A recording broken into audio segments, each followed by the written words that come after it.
before mountains were born, before the oceans carved their memory into the skin of the earth, and before any human voice ever whispered a prayer into the night, there existed only the eternal.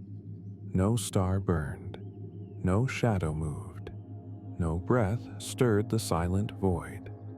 Existence, in its earliest moment, was nothing but a boundless, holy stillness. And then, like the opening chord of a cosmic symphony, the word of the eternal shattered the quiet. Light surged forth. Radiance filled the void, and in that instant, creation began to awaken. It was within this sacred dawn that the first celestial beings emerged. Beings formed not from dust or clay, but from pure spirit, pure intention, pure purpose. They were crafted to serve, to adore, and to carry out the designs of the Infinite One. Their voices became the harmonies of heaven, their wings the first movements through the newborn realm of light. Among these beings of wonder, one stood apart, not in pride, not in ambition, but in calling. His name was MYKHAEL, a name that was not merely spoken, but thundered across eternity with meaning, a name that asked and answered the greatest question of the ages. Who is like the Eternal? 1. The naming of MYKHAEL, a vow woven into identity. Names in the heavenly realms are not labels, they are assignments, covenants, essence crystallized into sound. When the Eternal breathed the syllables of MYKHAEL into existence, the very fabric of the heavens trembled with recognition. Mi, Hu Ka, is like El, God the Eternal. The name was not a title he could earn, nor a mantle he could choose. It was a reality, a truth older than time. MYKHAEL would be the living declaration of divine supremacy, a warrior whose very existence contradicted the idea that any created being might rival the Creator. This identity would become both his strength and his burden. For every time MYKHAEL moved, every time he lifted his voice, every time he drew his blazing sword in defense of the Eternal's throne, the universe would hear the echo. No one is like God. No one stands beside him. No one ascends above him. And yet, at the moment of his creation, MYKHAEL did not know the weight he would one day carry. He did not foresee the rebellion that would split heaven, nor the war that would carve scars across eternity. He stood simply in awe, radiant, newly awakened, drinking in the beauty of a universe just learning to breathe. 2. The first light and the awakening of purpose. When MYKHAEL opened his eyes for the first time, he beheld a sky that had not yet been stretched to its farthest edges. He saw fields of unshaped light, oceans of shimmering essence, and swirling rivers of energy waiting to be commanded. The Eternal was crafting the blueprint of the cosmos, speaking mountains into being on distant worlds, forming the whisper of gravity, the pulse of atoms, the delicate dance of time. And MYKHAEL, fresh in creation, felt something stir within him, a calling, a direction, like a gravitational pull on his soul. He was made not simply to witness a glory, but to protect it, not merely to adore the Eternal, but to defend the purposes of the Eternal. He felt the first flicker of courage, a flame placed deep within him at the moment of his creation. Though he did not yet understand the battles ahead, he sensed that his existence was tied to conflict. Not conflict born of hate, but conflict necessary to guard order, justice, and truth. Angels around him danced, sang, and soared in jubilant wonder. They marveled at the newborn galaxies taking shape across the horizon of eternity. But MYKHAEL stood still for a moment, absorbing something deeper. He was made for more than celebration. He was made for guardianship. 3. the Grand Hall of Radiant Thrones. As creation unfolded, the Eternal sculpted a magnificent sanctum in the highest heavens, a place unlike any other, later referred to in sacred visions as the Grand Hall of Radiant Thrones. It was said to be elevated beyond the height of Everest, beyond the winds of Patagonia, beyond even the limits of human imagination. In that hall, the Eternal stationed the highest order of celestial beings, each radiant, each powerful, each carrying a unique responsibility in the divine hierarchy.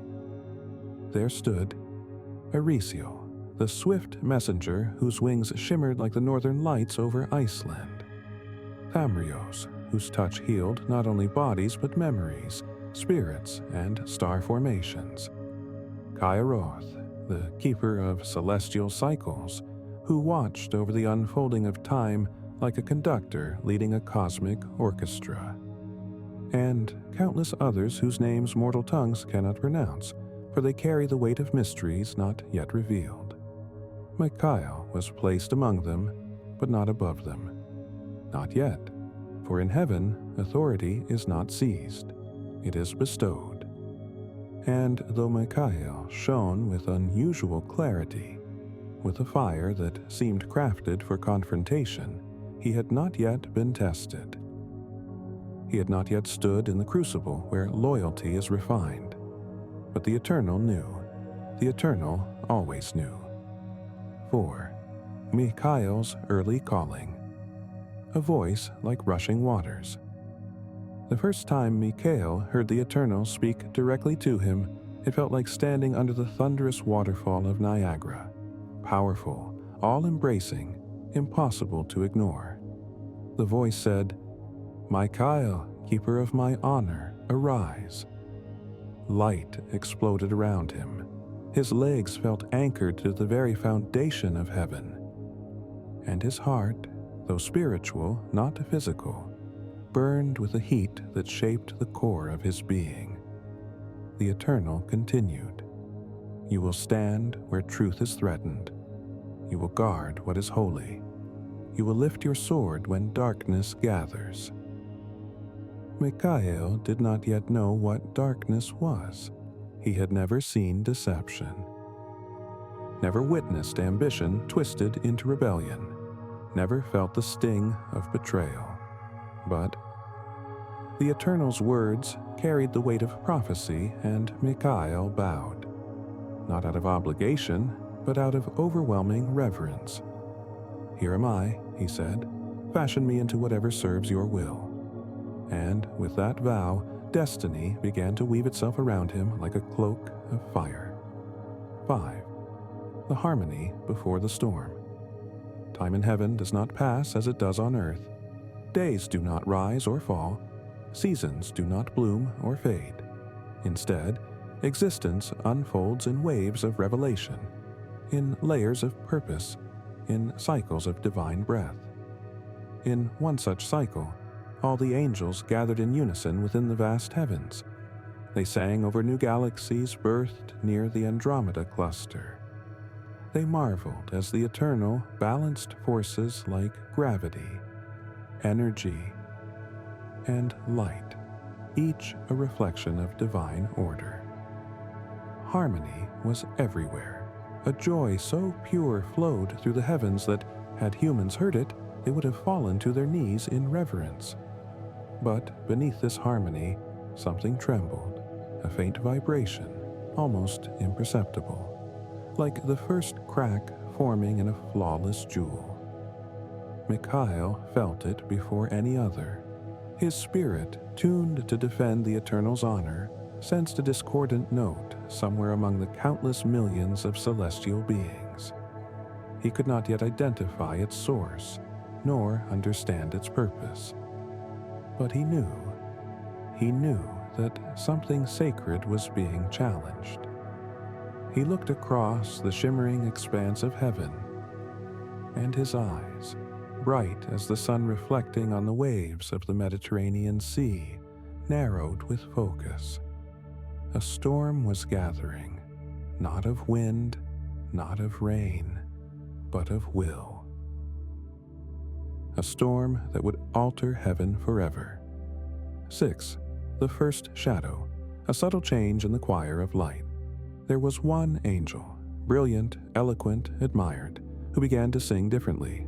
His name was LYSANDREL. He was not yet the enemy, not yet the serpent, not yet the deceiver. But he had changed. His melodies no longer lifted toward the eternal, but folded inward, praising himself. His eyes, once filled with wonder, now shimmered with calculation. And the beauty that radiated from him seemed to bend into something sharper. Others noticed, but only MYKHAEL discerned its danger, for the flame within him, the flame forged from his very name, responded instinctively to threats against the Eternal's glory. One day, while standing beneath the shimmering arches of the celestial observatory atop the spiritual counterpart of Mount Fuji, MYKHAEL watched LYSANDREL from afar, and something within him whispered, "This is the beginning." 7. The burden of awareness. Awareness is a gift, but sometimes it is also a burden. MYKHAEL began feeling what no angel had ever felt before: concern, foreboding, protective urgency, the stirring of courage before a threat not yet visible. He walked through the halls of heaven, along crystal bridges, luminous gardens, and flowing rivers of living light, and sensed the shift growing. Harmony was thinning, unity was trembling, and trust, once as solid as mountains, was beginning to fracture. MYKHAEL did not yet know that he would soon lead the greatest battle ever to tear through eternity, but he felt the mandate tightening around his spirit. He felt purpose calling him deeper, sharper, stronger. He felt destiny awakening. 8. The Eternal watches. Though MYKHAEL sensed the coming storm, the Eternal had always known it. Nothing escapes the gaze of the infinite. And so, while the angels sang, while light spun across the fabric of creation, while galaxies danced in newborn splendor, the Eternal looked upon MYKHAEL with divine foresight. For in the days to come, MYKHAEL would stand against LYSANDREL, not simply with strength, but with identity. His very existence, the meaning of his name, would become the weapon by which heaven is defended. Who is like God? No one. Not even you. 9. Closing of Part 1. The calm before the cosmic fire. And so heaven stood, radiant and whole, yet trembling beneath a secret fracture. MYKHAEL walked the high places of the celestial realm, past the gates of Aurora above the Himalayas of heaven, past the rivers of living song, past the thrones of eternal fire, and prepared his heart for whatever was approaching. For though he could not fully see it, though he could not yet grasp the magnitude of what was to come, he knew this: his purpose would soon be tested, his loyalty would soon be demanded, and all of creation would watch as MYKHAEL rose into the calling for which he was born. The shadow had begun to grow, and the truth, the whole truth about the celestial general, was about to be revealed. Before creation knew conflict, before even the memory of sorrow had touched a single corner of the celestial realm, there was LYSANDREL. Among the countless beings woven from the breath of the Eternal, LYSANDREL shone with an artistry unmatched. His radiance did not blaze like MYKHAEL'S steady fire, nor did it echo with the quiet wisdom of Karoth or the healing gentleness of Tamrios. Instead, LYSANDREL shimmered the way morning sunlight dances across the canals of Venice, beautiful, captivating, impossible to ignore. He was gifted with a voice that could soothe galaxies, a mind sharp enough to weave patterns of light across the heavens, and charisma so profound that younger angels often followed him with instinctive reverence. If MYKHAEL embodied conviction, LYSANDREL embodied inspiration, and yet, beneath the beauty, a shift began. No one noticed it at first. How could they? Progress in the heavenly realms rarely carried the scent of danger, but the Eternal saw it, even before LYSANDREL himself understood what was awakening inside him. It started simple, a thought, a question, a small, tremulous whisper in the quiet chambers of LYSANDREL's heart. Why should we remain bound by limits not of our own choosing? The angels of heaven were not slaves. They were beings of purpose, but they were created, and something within LYSANDREL recoiled at that truth. Not at serving, not at loving, but at the idea that he would always be what he already was, unable to ascend beyond the boundaries written into his existence. He admired the Eternal, truly, but admiration was slowly giving way to curiosity, and curiosity to yearning. He began to ask questions in places where questions of that kind had never been asked. Why should we not rise higher? Why should we not shape our own destinies? Why should creation not be free from imposed order? The questions felt harmless at first, progressive, even intellectual, but they were seeds, and seeds, once planted in the soil of pride, always grow. One evening in the celestial cycle, when the heavens were glowing with the soft luminescence of newborn constellations, LYSANDREL gathered a small group of admirers beneath the crystal courts. A magnificent expanse modeled loosely after the reflective symmetry of Brazil's Cathedral of Brasilia, its arches bending inward like hands lifted in prayer. He spoke softly. He spoke beautifully. He spoke dangerously. What if there is more? What if we are meant to ascend beyond the roles we were given? What if creation is only the beginning, not the limit of what we can become? The younger angels listened with wide eyes. They were naive, eager, impressionable. Some felt stirred by his words. Others felt uneasy. A few dismissed him entirely, believing it was no more than poetic musing. But one thing was sure. Something had changed. LYSANDREL's audience grew. His influence grew, and heaven, still radiant and united in song, began to echo with the faintest tremor. MYKHAEL felt it immediately.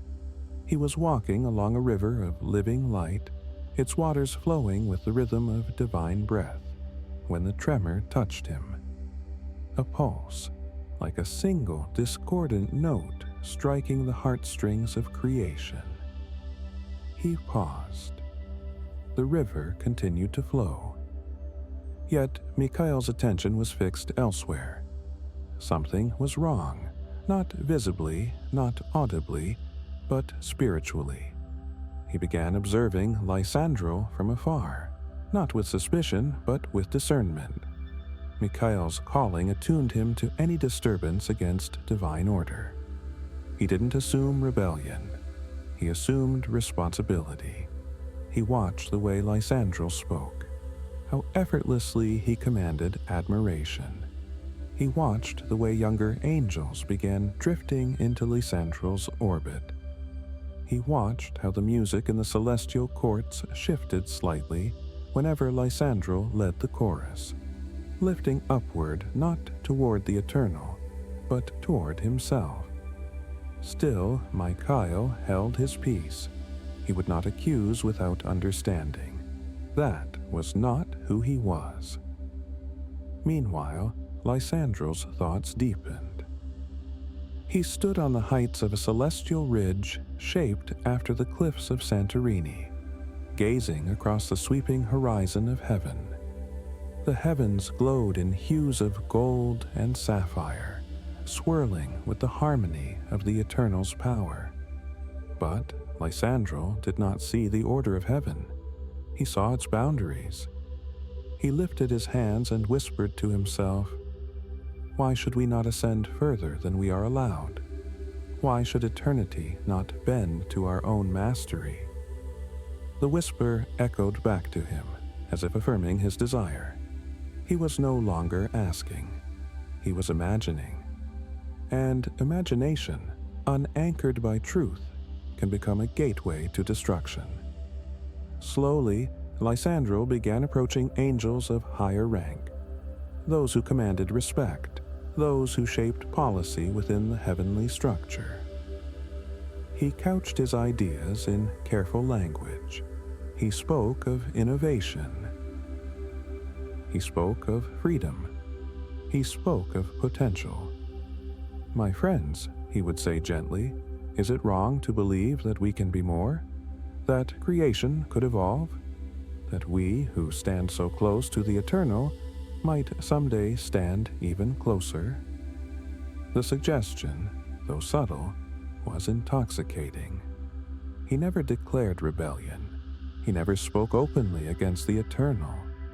He simply lured the hearts of angels into imagining a version of heaven where they, not the Eternal, decided their own path. It was poison disguised as poetry. MYKHAEL approached him once, not in accusation, but in brotherhood. They met on a celestial balcony resembling the glass terraces of Chicago's Willis Tower sky deck, overlooking the expanse of heaven. MYKHAEL spoke with sincerity. "Lysandrel," he said, "your voice carries weight across the heavens. But something in your tone has shifted. Your songs rise inward, not upward. Your words lift you higher than the one who gave you breath." Lysandrel smiled gently, warmly, yet his eyes glimmered with something MYKHAEL could not name. "You misunderstand me, brother," Lysandrel replied. "I seek only to inspire, to stretch our understanding of what we are capable of." MYKHAEL studied him. "Inspiration is not wrong," MYKHAEL said, "but elevation above our Maker is." Lysandrel's expression flickered, just for a moment, with annoyance. "MYKHAEL, always the loyal sentinel." "My loyalty," MYKHAEL answered, "is my honor." "And perhaps," Lysandrel said softly, "your limitation." It was the first open fracture between them. After that conversation, MYKHAEL prayed in silence before the Eternal. He stood in the grand hall, beneath the radiant thrones, feeling the weight of something rising that he did not yet understand. And the Eternal responded, not with words, but with a surge of clarity. MYKHAEL'S purpose deepened. His instincts sharpened. His spirit anchored itself more firmly in the truth of his name. Who is like God? The answer burned within him. No one, not even Lysandrel. But the rebellion was still just a whisper, a tremor, a subtle shift in the atmosphere. MYKHAEL could not act on instinct alone. He had to wait, not passively, but watchfully, until truth revealed itself. Meanwhile, Lysandrel was transforming. Beauty became vanity. Admiration became entitlement. Inspiration became ambition. He began meeting with others in hidden corners of the celestial realms, places untouched by the usual harmony. He spoke differently now, with a confidence sharpened into persuasion. He did not say, "Follow me." He said, "Imagine what we could be." He did not say, "Rebel." He said, "Rise." He did not say, "Reject the Eternal." He said, "Grow beyond him." And one by one, angels listened. Some hesitated, some questioned, but many followed. Because angels, like humans, are drawn to the possibility of greatness, especially when it seems within reach. But ambition is a fragile rope to walk, and Lysandrel had no intention of stopping. One cycle, in the shimmering fields above the celestial mirror of Lake Geneva, Lysandrel gathered a multitude, quietly, privately, yet intentionally. He spoke with a strange fire in his voice. "The Eternal fashioned us with glory," he declared. "But what if glory is not enough? What if we are destined for more? What if the future belongs not to the one who made us, but to the ones who dare to rise?" A hush fell. Some angels trembled, others erupted in excitement, but all felt that something irreversible had begun. MYKHAEL sensed it instantly. A cry of alarm rippled through his spirit. The fracture he had felt before now widened into a chasm. He could no longer ignore it. He could no longer hope it would resolve itself.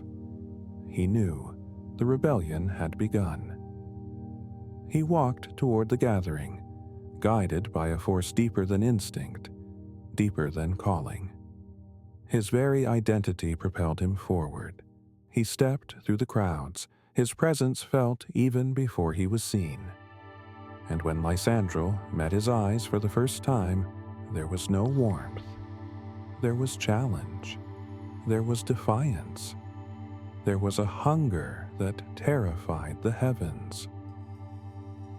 "Lysandrel," MYKHAEL said, "this path will shatter you." Lysandrel smiled, not kindly, but triumphantly. "MYKHAEL," he answered, "this path will crown me." The heavens held their breath. The Eternal watched, and MYKHAEL understood at last. The battle he was born for was coming. The storm hidden beneath harmony was rising, and Lysandrel, the angel he once called brother, was becoming something else entirely.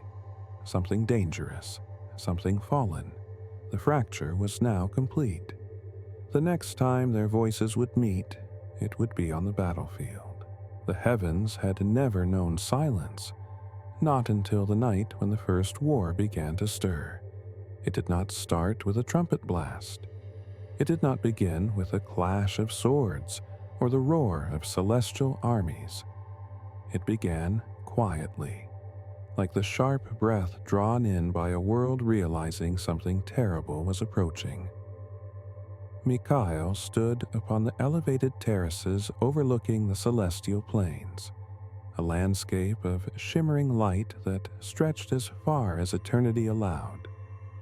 Beneath his feet, the ground pulsed gently, alive with the rhythm of divine order. But tonight, the pulse trembled. Tonight, creation felt unstable. He was not alone.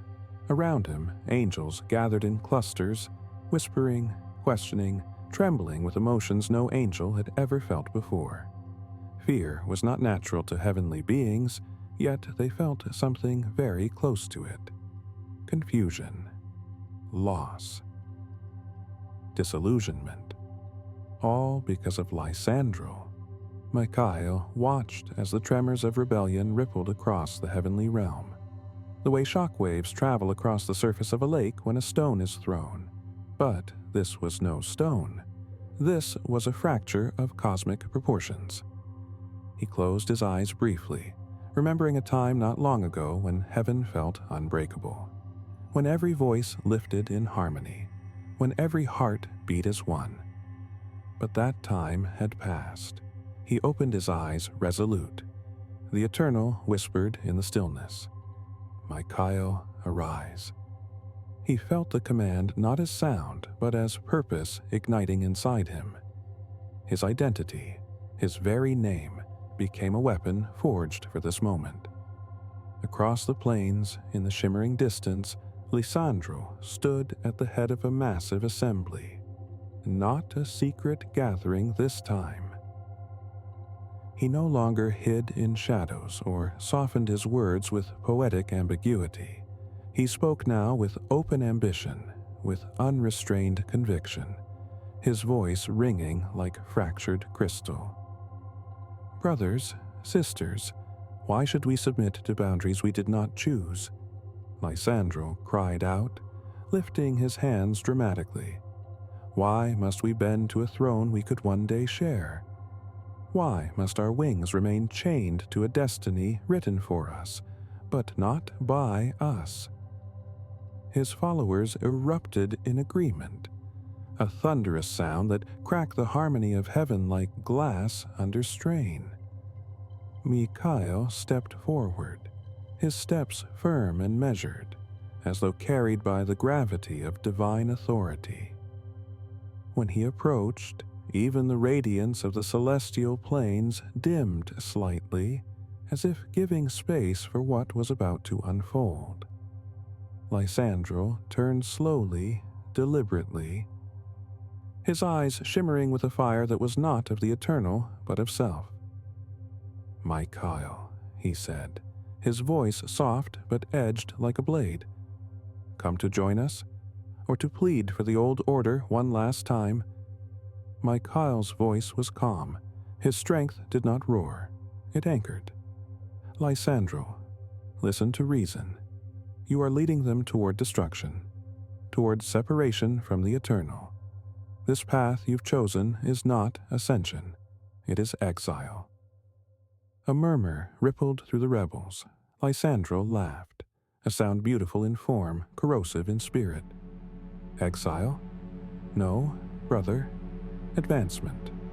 Freedom. The throne is not reserved for one. It belongs to any who can seize it." MYKHAEL'S heart ached at the word brother, not because LYSANDREL still used it, but because he used it like a weapon, twisting its meaning. He took a steady breath.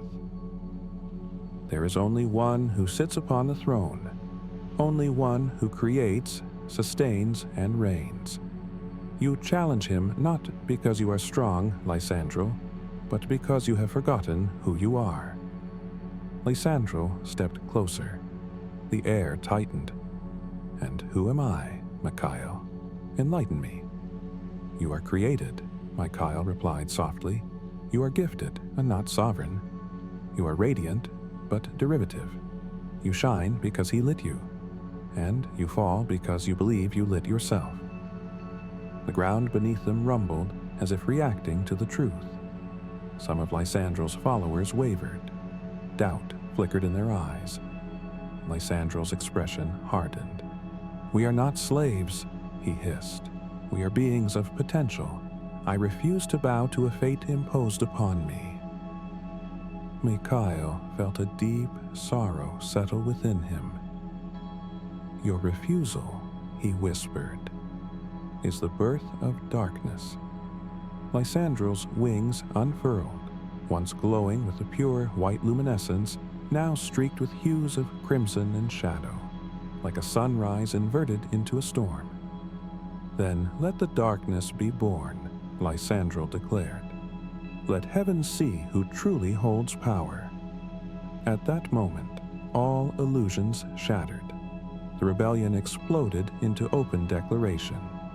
Legions of angels on both sides drew their weapons, not physical blades, but spiritual energy forged from truth or twisted by self. The sky above the celestial plains roared, splitting into rivers of light and ruptures of shadow. The sound reverberated all the way to the highest realms, echoing against the great thrones like the warning bells of eternity. MYKHAEL stepped back, lifting his hand. It was time. He spoke, not loudly, but with a finality that could collapse mountains if spoken on earth. "Angels of the eternal," he said, "stand with truth. Stand with the one whose breath gave you life. Stand now, or fall forever." Those loyal to the eternal surged behind him, forming ranks like tides of blazing light. Their wings spread in a radiant sea, illuminating the trembling expanse. Meanwhile, LYSANDREL turned to his followers with a triumphant smirk.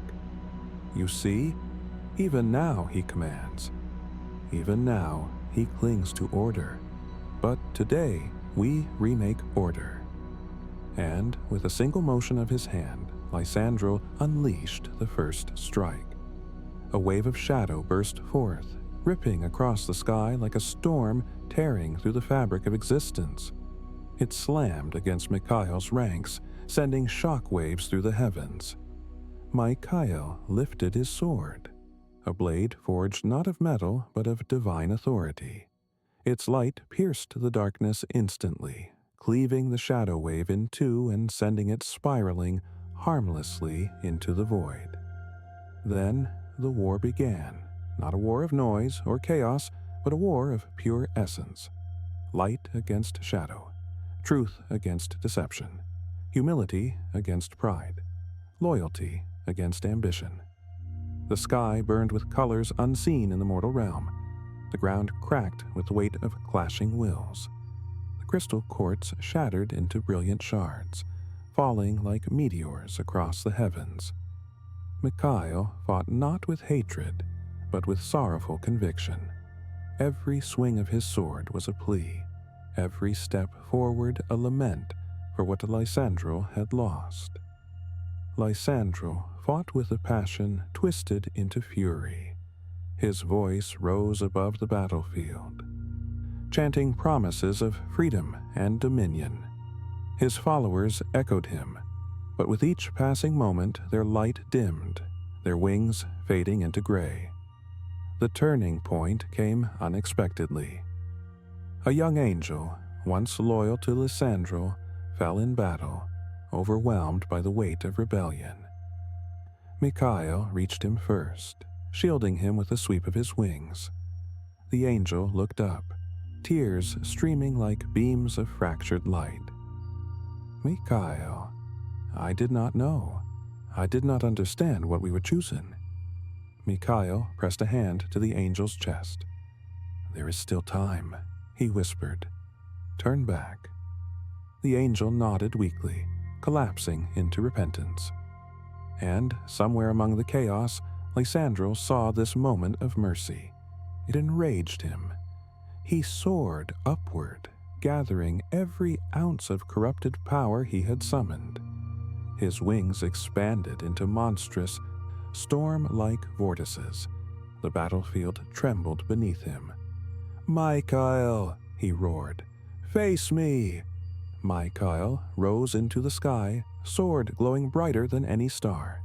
His wings carved through the air like the crest of dawn. The two met at the heart of heaven, light and shadow striking with such force that entire realms shook. The clash created a shock wave that rippled through creation, distorting galaxies, bending time, and sending a sound through the cosmos that mortal ears would someday interpret as the faint cosmic background radiation. The war did not end in that single blow, but in that moment the outcome became clear. LYSANDREL had passion. MYKHAEL had purpose. LYSANDREL had ambition. MYKHAEL had identity. LYSANDREL fought to elevate himself. MYKHAEL fought to exalt the eternal, and in heaven, identity always outlasts ambition. Slowly, inevitably, LYSANDREL faltered. MYKHAEL pressed forward, not with pride, not with vengeance, but with the full truth of his name burning within him. "Who is like God?" MYKHAEL declared. The words struck LYSANDREL harder than any blade. He faltered, staggered. His wings flickered, his power fractured. For a split second, he saw himself clearly. A creation trying to dethrone its creator. MYKHAEL lifted his sword one final time. LYSANDREL whispered almost mournfully, "No, I will rise." MYKHAEL answered, "You have already fallen." And with that, the Eternal's judgment swept across the sky. The rebels were hurled from heaven, a cascade of broken light, spiraling downward like stars torn from their constellations, and LYSANDREL, once radiant, once beloved, became the first to bear the name Fallen. MYKHAEL descended to the battlefield, surrounded by loyal angels. Victory did not feel triumphant. It felt heavy. It felt solemn. It felt like the price of protecting what was holy. He knew this was only the beginning, because when angels fall, their shadows touch the earth. And MYKHAEL'S true mission, the one he had been born for, was only now beginning, when the last echoes of the celestial war faded into the wounded silence of heaven. MYKHAEL stood alone at the edge of the celestial plains, watching the space where LYSANDREL and his followers had fallen. The rift they left behind was not merely physical, it was spiritual, emotional, woven into the very atmosphere like a bruise that would take ages to fade. Heaven still shone, but the shine was thinner now, as though the light itself had learned the taste of sorrow. And yet, creation did not pause. It never paused. New worlds continued forming, whirling spheres of fire and stone, cooling into oceans and continents. Stars continued burning. Time marched forward, drawing humanity closer to its own dawn. And MYKHAEL, the warrior who had fought not for glory but for truth, felt his purpose shift with the turning of ages. One war had ended, but another, far more intricate, far more subtle, was beginning. Humanity had entered the story. From the heights of the heavenly realms, MYKHAEL watched as the Eternal breathed life into earth, shaping it with tenderness unlike anything the angels had ever witnessed. Mountains rose like ancient guardians. Seas unfurled like sheets of shimmering glass. Forests sprouted with the promise of life yet unknown. And then came humanity. The first humans opened their eyes not in confusion, but in wonder. Their hearts beat with innocence, their minds free of the fractures that had split heaven. God walked among them, his presence like the warm breeze that glided across the garden's rivers. It was beautiful, too beautiful, because beauty always attracts the gaze of darkness. LYSANDREL, now fallen, now fractured, now tormented by the rebellion he could not undo, set his eyes on humanity with an intensity that chilled even the demons who followed him. He saw in humans what he had lost, the reflection of God's breath, the spark of divine intention, the potential for communion with the Eternal.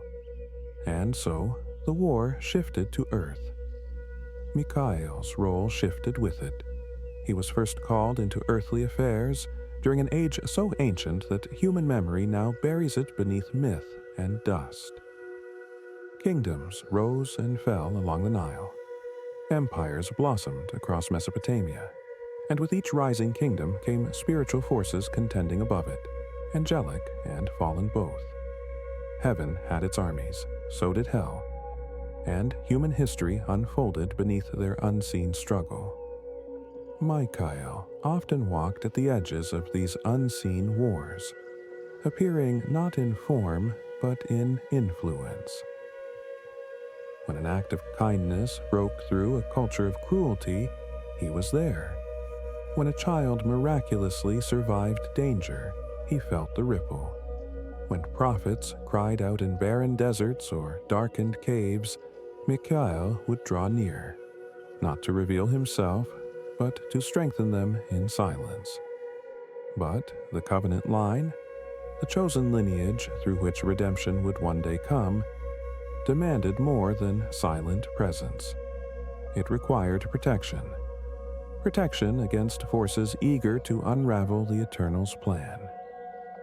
One of the earliest battles for this lineage took place in an ancient desert near a settlement whose modern ruins sit just outside Luxor, Egypt. It was a night without wind, a night where silence rested heavily on the sand like a second layer of earth. A child slept beneath a tent woven from goat hair, ordinary in every way except one. He was destined to become the ancestor of a new nation. Around the encampment, dark spirits prowled like smoke swirling against the horizon. Lysandrel himself hovered among them, no longer radiant, but distorted, his form like a shattered mosaic of beauty and rage. His voice carried bitterness as he whispered, "Snuff out the line, and the promise dies with it." The shadows advanced, but so did MYKHAEL. He arrived not in a beam of light or a blast of sound. He came the way truth always does, quietly, steadily, with authority that did not need announcing. His presence caused the dark spirits to recoil, their forms unraveling at the edges. The child stirred, but did not wake. Lysandrel stepped forward, his wings now twisted into jagged silhouettes. "Still protecting what is doomed?" he taunted. "Still clinging to the Eternal's design?" MYKHAEL answered only with silence at first, allowing the weight of truth to settle between them like a sword. "The Eternal's design," he said finally, "cannot be undone by your bitterness." Lysandrel sneered, though pain flickered in his expression, a pain he would never admit. "You won the war in heaven," he spat, "but the war on earth has only begun." MYKHAEL lifted his hand, and the desert wind returned, a gentle breeze that grew into a force strong enough to disperse the gathering shadows. "This child," MYKHAEL said, "is under my guard." Lysandrel backed away, his form dissolving into the sandstorm. The covenant line survived that night. It would survive many nights because MYKHAEL would not abandon it. Generations passed. Empires rose in the fertile crescents of ancient lands. Pharaohs carved their names into stone monoliths. Babylon's hanging gardens rose toward the heavens. Nations warred. Peace treaties broke. Civilizations blossomed into brilliance and collapsed into ash. Yet, through it all, the covenant line endured. But protection came with a cost. MYKHAEL faced battles invisible to human eyes. One such battle took place in the spiritual realm above ancient Babylon. A prophet had prayed, a man weary from exile, longing for answers. His name was Hanarel, though history does not remember him. When his prayer left his lips, it traveled like a ribbon of light ascending toward heaven. A messenger angel was sent to deliver the Eternal's reply. But he never reached the prophet. A dark principality, one of Lysandrel's highest-ranking lieutenants, intercepted him above the ruins of the Ishtar Gate. For 21 earthly days, the messenger struggled, caught in a web of spiritual resistance. Hanaro continued praying, unaware of the cosmic chokehold wrapped around his answer. On the 21st day, the Eternal sent reinforcement, and MYKHAEL descended into the fray. The battlefield hovered above the Euphrates, a realm overlaid upon the physical world like a ghostly reflection. Fallen beings swarmed like a storm cloud, their forms writhing, their voices clawing against the messenger's fading strength. MYKHAEL arrived like the break of dawn. The dark principality recoiled instantly. "You cannot interfere," it hissed. "This dominion is mine." "This dominion," MYKHAEL replied calmly, "belongs to the Eternal alone." With a single motion, MYKHAEL drew his sword, a weapon forged of pure authority, not sharpened metal. The very sight of it weakened the fallen forces. The principality lunged, but MYKHAEL moved with effortless precision, striking a blow that sent shockwaves through the realm. Thunder cracked across the heavens. The messenger fell free, gasping with relief as he flew toward Hanaro at last. MYKHAEL watched him go, knowing the prophet would never understand what resistance had been overcome for his prayer to be answered. Humans often imagine prayers as whispers lost in the air. If only they could see the battles fought to carry those prayers to heaven. Years later, a different moment called for MYKHAEL to intervene, one shrouded in mystery even among scholars of ancient texts. A righteous leader had died. The Eternal himself buried the man in a hidden valley near Mount Nebo's earthly counterpart, a place chosen to prevent the people from worshipping the man instead of the god he served. But LYSANDREL wanted the body, not out of honor, out of strategy. If the people venerate him, LYSANDREL hissed to his followers, they will abandon the Eternal, and if they abandon the Eternal, the line weakens. He slithered into the valley, a swirl of shadow and shimmering deceit. MYKHAEL was already there. The two faced one another above the shrouded grave. LYSANDREL's smile was venom. "You cannot always protect them, MYKHAEL," he said softly. "One day, one weakness will slip through. One nation will falter. One generation will break. And then, everything the Eternal plans will crumble." MYKHAEL looked at him, not with anger, but with a sadness deep enough to crack mountains. "You never understood," he whispered. "You believed the power was in the plan, but the power has always been in the promise and the one who made it." LYSANDREL's wings darkened with fury. MYKHAEL lifted his voice, not to strike, not to condemn, but to declare the same truth he had spoken the day of the Great War. "The Eternal rebukes you." And with those words, LYSANDREL was forced back, not by MYKHAEL'S sword, but by the authority of the one he rejected. The body remained untouched, and another thread of the covenant line stayed intact. Centuries unfolded.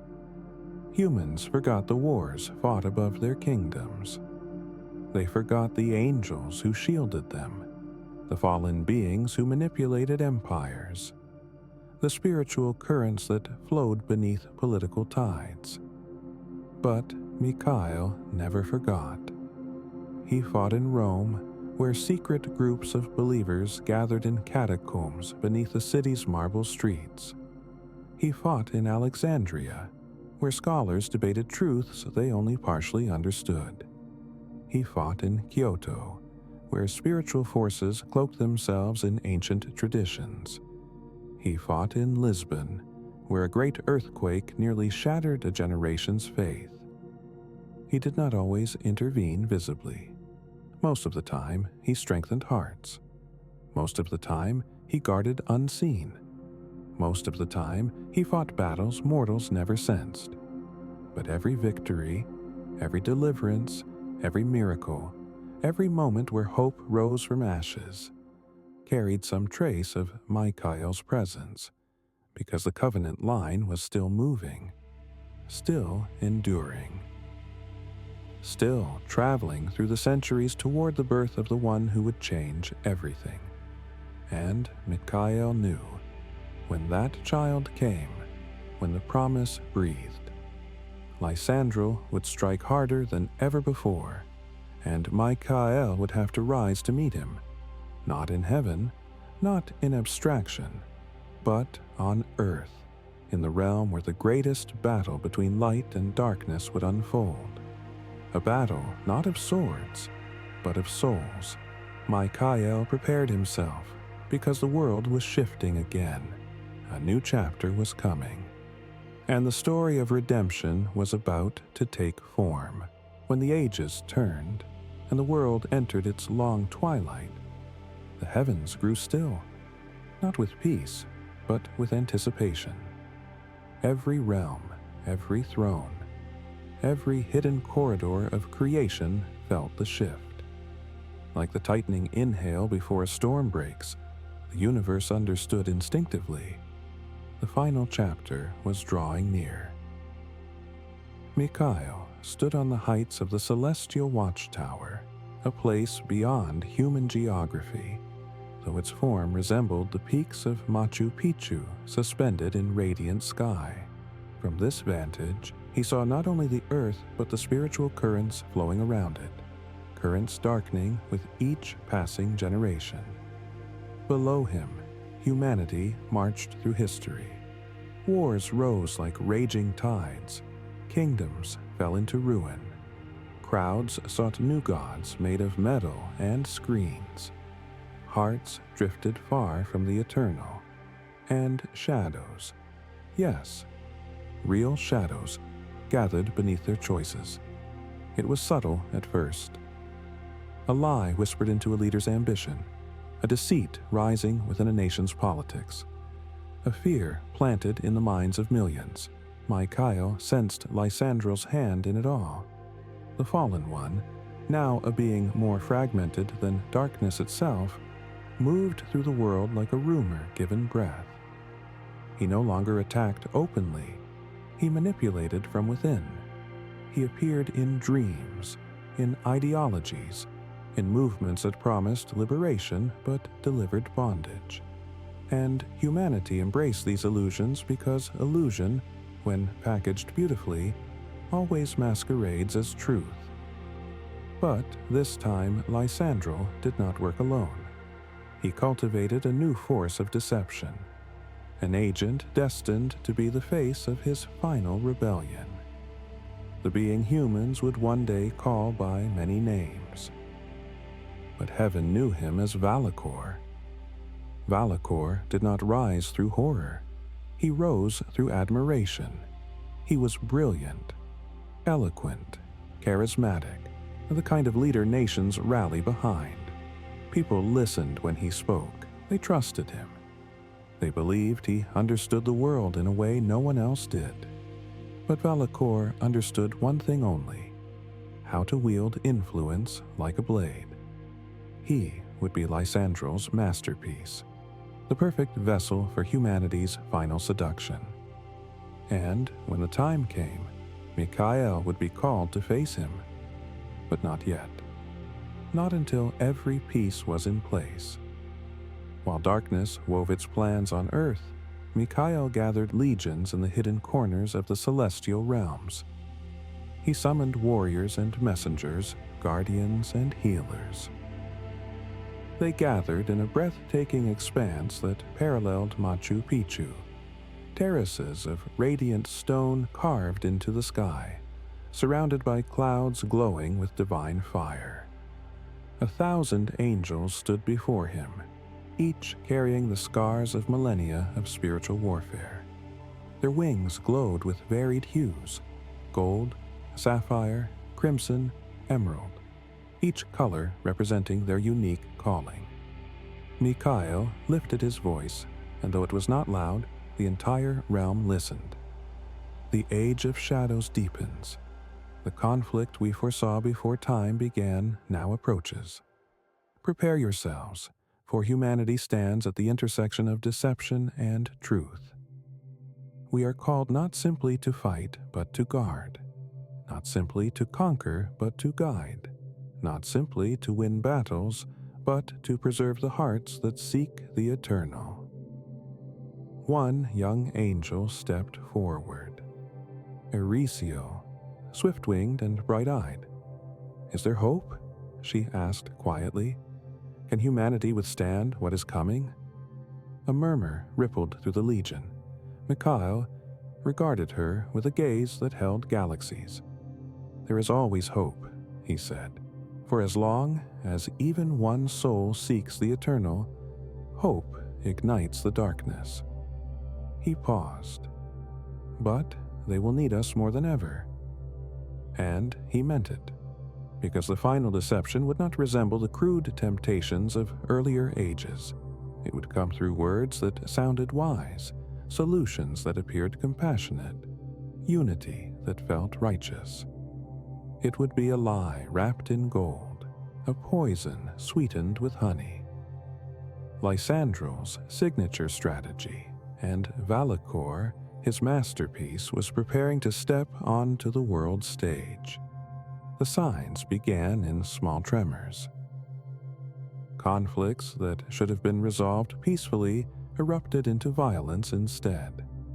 Nations that once stood firm in truth drifted toward corruption. People no longer trusted one another. Relationships frayed, communities fractured, even families broke apart under invisible pressures.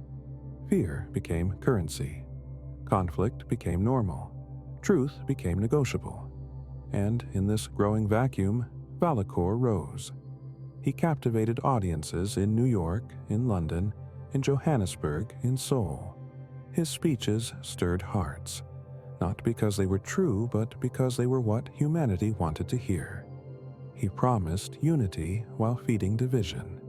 He promised freedom while crafting subtle chains. MYKHAEL watched from above, not with despair, but with sober clarity. He knew what was coming. A confrontation not merely of power, but of allegiance. Not merely of kingdoms, but of souls. One evening, as cities across the world flickered with artificial light, MYKHAEL appeared, not in physical form, but in presence, over the spiritual landscape of the Grand Canyon. It was here, in a hidden dimension, that the first tremor of the final battle began. LYSANDREL materialized before him, his form a swirling distortion of beauty and ruin. He appeared almost human, because deception works best when familiar. "You still cling to your dying cause," LYSANDREL said, his voice smooth as silk. "Look at them. Humanity bends toward me without effort. They crave power. They crave freedom from divine boundaries. They crave what I offer." MYKHAEL remained calm. "They crave truth," he replied, "even when they fear it." LYSANDREL laughed. "Truth is malleable. Truth can be reshaped. Truth can be marketed. Watch your precious humanity. They will crown Valakor willingly. They will awaken," MYKHAEL said. "They will obey," LYSANDREL countered. "They will remember the eternal," MYKHAEL insisted. LYSANDREL's expression hardened. "They will forget him." The canyon shook with the collision of their wills. Light pressing against shadow, shadow pressing against light. The war had not begun, but the line had been drawn. Humanity felt the shift even if they couldn't explain it. People experienced sudden moments of anxiety for no reason. Dreams turned strange. Conversations escalated into anger more easily. Souls felt a pressure they could neither name nor escape. And those sensitive to the unseen began whispering, "Something is coming." They were right. A global fog, not literal but spiritual, unfolded across nations. It dulled conscience. It blurred moral lines. It fed pride, envy, fear. It made humanity both more connected and more divided. This was the moment MYKHAEL had spent ages preparing for. The final deception was underway, and the Eternal whispered instructions to him: "When the trumpet sounds, stand between humanity and destruction." But before the trumpet, there would be chaos. Valakor soon revealed his true ambition. Not through war, but influence. Not through violence, but persuasion. He proposed a global unification plan, something so appealing that even the weary and wise were drawn to it. His plan promised peace without sacrifice, unity without accountability, progress without humility, spirituality without submission. It was a mirror of heaven's promises, but without heaven. MYKHAEL saw it clearly. Humanity did not. Not yet. He knew what was coming next, a breaking point, a moment where deception would peak and truth would become clear. But before that moment, MYKHAEL prepared something unexpected. A gathering. He called angels of every order, warriors, guardians, messengers, healers, and brought them to a place unseen by human eyes. a realm formed above the Himalayan peaks, the Hall of Remembrance. Inside this vast, radiant chamber were thousands of shimmering tablets, each representing acts of faith performed by humanity across time. Tears cried in prayer, kindnesses done in secret, courage displayed in impossible circumstances. MYKHAEL walked among these tablets. These were why he fought. Not for planets, not for power, not for pride, but for people. Flawed, fragile, beautiful people whom the Eternal loved fiercely. He turned to his legions. "When the final battle begins, remember this," he said. "We fight not to conquer them. We fight to protect them. They may forget, they may falter, but the Eternal has not abandoned them, and neither shall we." A surge of light pulsed through the hall as the angels bowed, not out of duty, but out of agreement. The stage of history trembled. Something was about to break, and then the sign appeared. A rupture of darkness across the spiritual sky, like a wound tearing through fabric. The earth shook not with earthquakes, but with moral collapse. People who once stood firm surrendered to confusion. Nations aligned under Valakor's banner, and LYSANDREL whispered through systems, governments, ideologies, movements. The world was changing, and heaven responded. A sound echoed through the cosmos, deep, resonant, unignorable. The trumpet. Not a brass instrument, but a cosmic announcement. Every angel heard it. Every star responded. Every realm stood still. And MYKHAEL rose. He stepped onto a battlefield that overlapped both heaven and earth. A realm suspended above Jerusalem, Tokyo, Nairobi, Los Angeles, every city at once. Valakor appeared opposite him, his form now fully possessed by LYSANDREL's influence. The final confrontation began, not with violence, but with truth. MYKHAEL lifted his voice, and humanity, whether awake or asleep, in cities or villages, in prisons or palaces, felt his words. "You were created for light," he said. "You were made for truth. Rise from the deception. Remember who formed you. Remember the one who breathes life into your lungs. Lift your eyes and awaken." Some resisted, some trembled. Some fell to their knees in sudden understanding. Valakor snarled, unleashing illusions across the skies, visions of power, pleasure, false salvation. But MYKHAEL'S presence shattered them one by one. Truth sliced through deception like dawn slicing night. The final battle was not fought with swords. It was fought with remembrance. LYSANDREL screamed, an unholy, broken sound, realizing too late that MYKHAEL'S strength was not force, but fidelity. Not domination, but devotion. Not ambition, but alignment with the Eternal. Light consumed the battlefield, lifting darkness like a veil being torn away. Valakor's form collapsed. LYSANDREL's influence shattered, and the fallen were removed from the realms of humanity forever. In the aftermath, MYKHAEL stood before the redeemed, not visibly, but present, deeply present. Humanity breathed easier. Nations recalibrated. Souls awakened. And then, the resurrection. MYKHAEL'S voice, now gentle as sunrise over the Grand Canyon, called across the spiritual realm. Those who slept in the dust awoke. Those lost to time returned. Those broken were restored. Creation entered its renewal. And MYKHAEL, he took his place, not as a warrior now, but as a witness. A guardian, not against danger, but of a peace finally fulfilled. He walked beside the redeemed toward the river of everlasting dawn, watching joy replace sorrow, watching the Eternal dwell with humanity once more. The war was over, the promise fulfilled, the truth revealed, and Mikhael, whose name meant "who is like God," knew the answer more deeply than ever. No one.